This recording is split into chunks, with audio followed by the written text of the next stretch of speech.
AP in the guidelines of government of India ఒక board ఒకటి create చేశారు.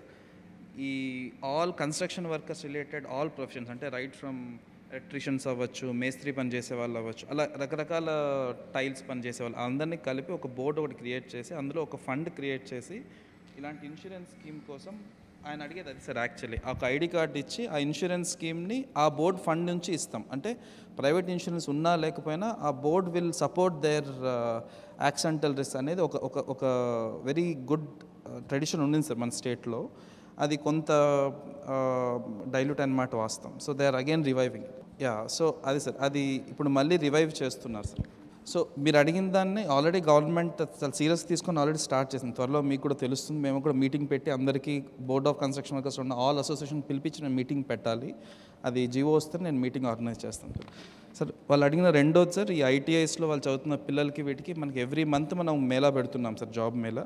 స్పెసిఫిక్గా ఈ ట్రేడ్ గురించి నేను ఫోకస్డ్గా ఒక మేళా ఒకటి నేను ప్లాన్ చేస్తాను సార్. సో దట్ అంటే ఈ వృత్తిలో ఉన్న వాళ్ళ కోసం, మీ పిల్లల కోసం సంబంధించి ఒక రోజు పెట్టి ఒక జాబ్ మేళా ఒకటి ప్లాన్ చేస్తాం. అది సార్. Third one regarding land for their building sir. ఇలా ఒకసారి రిక్వైర్మెంట్ తీసుకొని నేను I will plan and then I will get back to you sir. ఈ land for association building house sites అవన్నీ ఆల్రెడీ మనకి ప్రతి ఒక్కరిలాగా రేషన్ కార్డు ఉంటే you're eligible to apply. Last time కూడా తీసుకున్నాను, నేను చూశాను యాక్చువల్లీ మీ పేర్లకు సంబంధించి ఎవరెవరికి ఏమేమి హౌస్ సైట్స్ వచ్చాయనేది.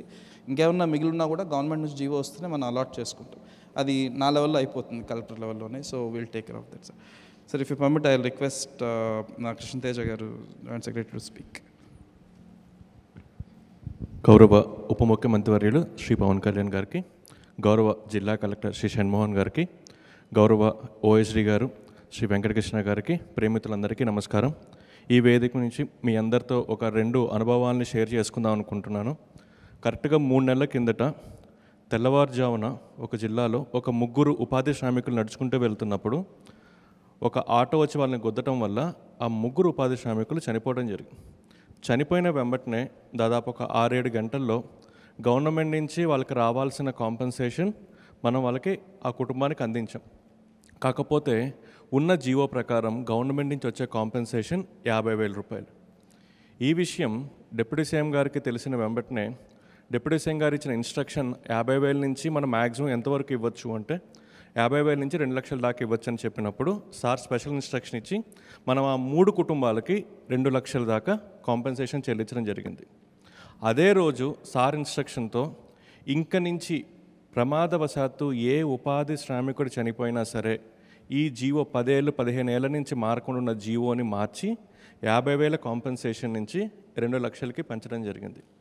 దాంతోపాటు మరుసటి రోజు మళ్ళీ డిపార్ట్మెంట్ వాళ్ళందరినీ డిప్యూటీ సీఎం గారు పిలిచి ఈ 2 లక్షలు కూడా ఆ కుటుంబానికి సరిపోకపోవచ్చు అని చెప్పి వారం పాటు ఒక మిషన్ మోడ్లో అందరి చేత ఇన్సూరెన్స్ చేయించి ఆ ఇన్సూరెన్స్ నుంచి మళ్ళీ 2 లక్షలు వచ్చే విధంగా చేశారు. అంటే ఒక జిల్లాలో 3 ఉపాధి శ్రామికులు చనిపోతే మేమనుకున్నాం ఆ 3కి రావాల్సిన కాంపెన్సేషన్ ఇస్తే సరిపోతుంది అనుకున్నాం. కానీ డిప్యూటీ సీఎం గారి ఇన్స్ట్రక్షన్ మేరకు ఆ 3కి వచ్చే కాంపెన్సేషన్ 50,000 నుంచి 2 లక్షలు పెంచి దాంతోపాటు ఇన్సూరెన్స్ నుంచి ఇంకొక 2 లక్షలు. అంటే ఫ్యూచర్లో ప్రమాదవశాత్తు ఏ ఉపాధి శ్రామికుడు చనిపోయినా ఇంక నుంచి వాళ్ళకి 50,000 కాదు, ఆ కుటుంబానికి తోడుగా 4 లక్షల రూపాయలు వచ్చే విధంగా చేయటం జరిగింది.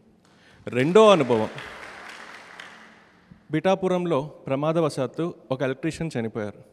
చనిపోయిన తర్వాత ఆయనకి కాంపెన్సేషన్ ఇచ్చారు. జిల్లా కలెక్టర్ గారు ఫోన్ చేసి సార్ ఆ ఇష్యూ క్లియర్ అయిపోయిందని చెప్పారు.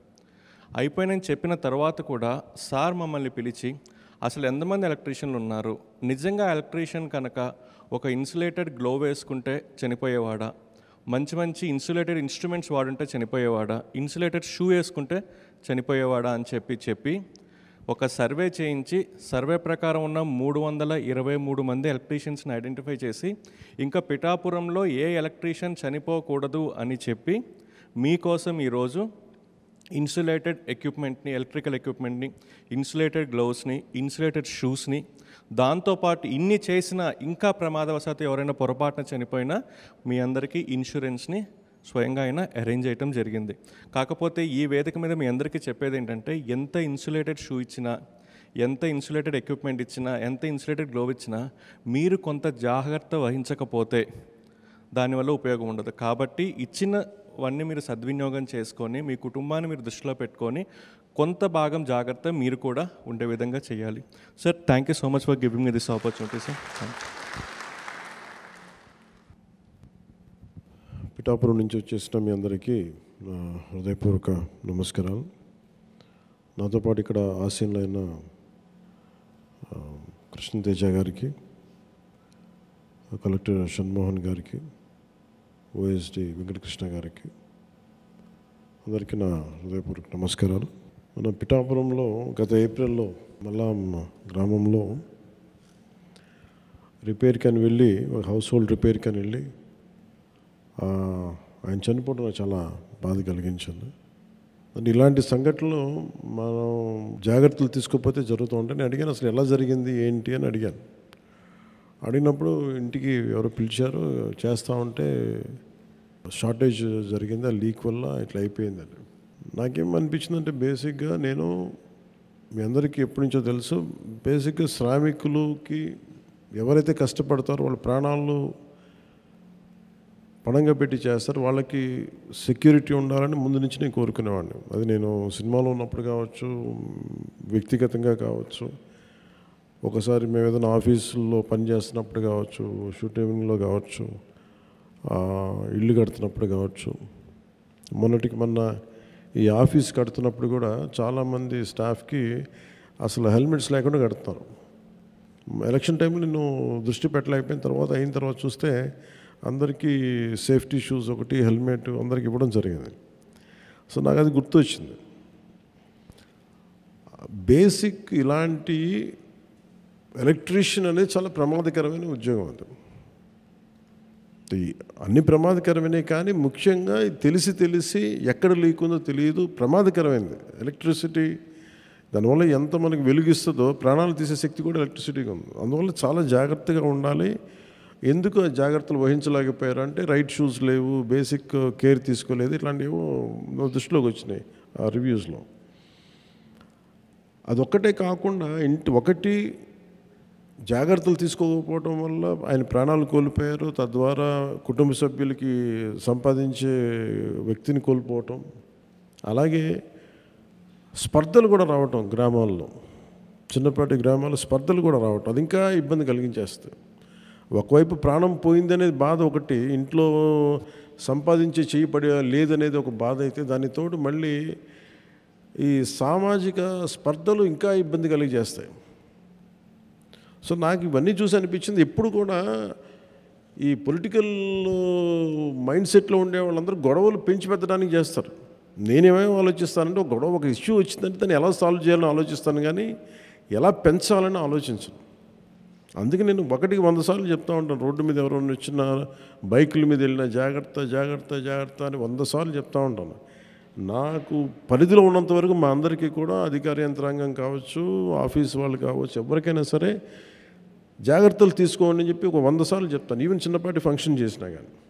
అలాంటిది మీకు నేను ప్రాతినిధ్యం వహిస్తున్న పిఠాపురంలో జరగటం చాలా చాలా బాధ కలిగించింది. సో వెంటనే నేను మన పేషీ దృష్టికి తీసుకెళ్ళగానే కృష్ణతేజ గారు కానీ, అలాగే మన షణ్మోహన్ గారు కానీ, వెంకటకృష్ణ గారు కానీ, పేషీ అందరూ కూర్చొని మాట్లాడుకుంది ఏంటంటే ముందస్తుగా ఏం చేయాలి. ఒకటి, పనిచేసేటప్పుడు వి నీడ్ ఇన్సూరెన్స్ ఒకటి ఉండాలి. 2, ఇన్సూరెన్స్ కంటే ముందు అసలు సేఫ్టీ కిట్స్ ఉన్నాయా లేదా అనేది చర్చకు వచ్చింది. సో దానివల్ల ఈ రోజున మీ అందరికీ ఎంతమంది ఉన్నారని అడిగితే దాదాపు పిఠాపురం మొత్తం మీద 325 మంది ఉన్నారు అని చెప్పి ముందు. సో మీ అందరికీ ఒక 16 లక్షల పైచిలకు వర్తతోటి మీ అందరికీ ముందు సేఫ్టీ కిట్స్ని ఈరోజు మీకు ఇవ్వడం జరుగుతూ ఉంది. ఇన్ని జాగ్రత్తలు తీసుకున్నా కానీ ఏదైనా ఇన్సిడెంట్ జరిగితే, ప్రాణాలు కోల్పోతే అట్లీస్ట్ మనం అంటే ఇప్పుడు ఇచ్చేదేమో మన దగ్గర నుంచి వచ్చేదేమో 2 లక్షల బీమా ఉంటుంది. ఇది కాకుండా రేపొద్దున మీకు చంద్రన్న బీమా పథకం ఉంటుంది, ఆరోగ్య పథకం ఉంటుంది, అవన్నీ మీకు ఆల్మోస్ట్ 25 lakhs వస్తుంది. అది మన హెల్త్ ఇన్సూరెన్స్ అదొకటి.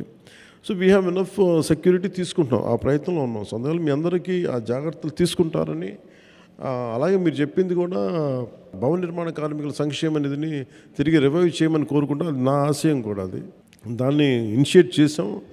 త్వరలో చీఫ్ సెక్రటరీ గారితో మాట్లాడి అది కూడా మీకు తెలియజేస్తాను. ఎందుకంటే మనకి అసోసియేషన్స్ పెట్టుకుంది అందుకు.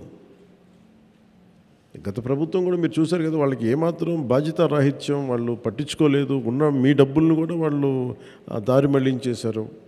మీ డబ్బులే మళ్ళీ మీకు ఇచ్చారు. ఇలా అన్నీ చేసుకుంటూ వెళ్ళిపోయారు. మనం ఇప్పుడు చేస్తున్నది ముఖ్యంగా ఏంటంటే కరెక్షన్ చేస్తున్నాం. అసలు వాళ్ళు చేసి అస్తవ్యస్తంగా చేసినాయి తిరిగి క్రమంలో పెడుతున్నాం.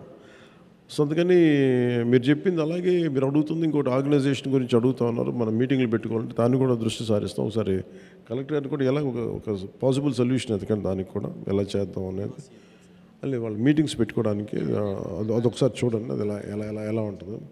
నేను ఆ బాధను అర్థం చేసుకొని ప్రతిసారి ఏదో గుడిలో పెట్టుకోవడం కాకుండా ఒక పర్మనెంట్గా ఒకటి ఉంటే బాగుంటుంది. దానికి ఏం చేయాలి ఒకసారి ఆలోచించండి దాని మీద. మీ అందరికీ ప్రత్యేకించి నా జాగ్రత్తలు తీసుకొని అదొకటే మిమ్మల్ని వేడుకుంటూ ఉన్నాను. ఎందుకంటే మీరు ప్రాణాలు పోతే తిరిగి రావు. అందుకని మనందరం అర్థం చేసుకొని సాధ్యమైనంత మన చేతిలో ఉన్నంత వరకు ఎంత జాగ్రత్తలు తీసుకోవాలో అంత జాగ్రత్తలు తీసుకోండి. అండ్ సేఫ్టీ ఎక్విప్మెంట్ దయచేసి వాడండి. అలాగే ఈ ఐటీఐ చదివిన వాళ్ళు కానీ వీళ్ళందరూకి ఏదన్నా జాబ్ మేళా లాంటిది ఉంటుంది అని బాగున్నారు. అది నేను చాలా రోజు నుంచి అనుకుంటా ఉన్నాను. ఇది ఒక ఐటీఐకే కాదు, మిగతా పాలిటెక్నిక్ అన్నిటికీ కూడా కన్సిస్టెంట్గా ప్రతి 4-5 నెలలకి 6 నెలలకి ఒక జాబ్ మేళా పెట్టాలనేది నేను వర్కౌట్ చేస్తాను. అది త్వరలోనే ముందుకు తీసుకొస్తాను మీ దగ్గరికి. 3 నెలలకు ఒకసారి పెడతాను. సో మీ అందరికీ మరోమారు ధన్యవాదాలు తెలుపుకుంటూ సెలవు తీసుకున్నాం. జై హింద్.